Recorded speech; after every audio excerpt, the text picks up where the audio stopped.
Президент принял глав делегаций 24-й конференции специальных служб тюркоязычных государств, которая проходит в Чолпон-Ате и Иссык-Кульской области.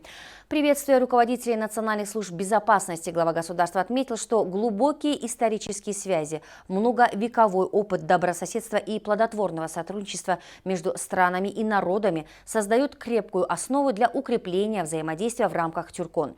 Садыр Джапаров подчеркнул, что конференция стала важной платформой сотрудничества и взаимодействия в области безопасности и уже многие годы служит востребованной площадкой для обсуждения широкого спектра профессиональных проблем, обмена опытом, выработки наиболее действенных моделей сотрудничества в области обеспечения безопасности.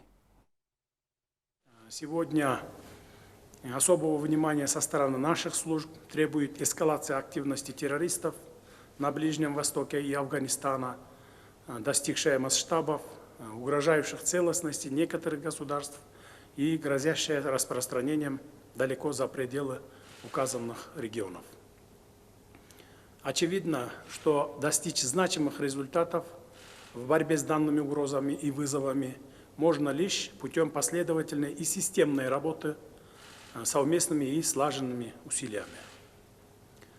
Новое время требует новых подходов в решении проблем, преодолении вызовов и угроз.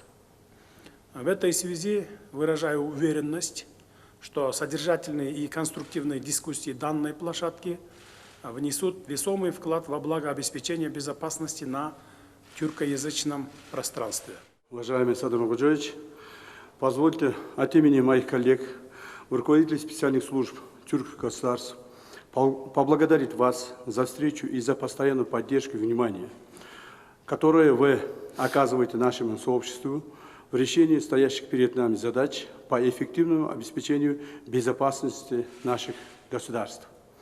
Сегодня мы собрались на очередное 24-е заседание Тюркон, которое проходит ежегодно по очередности.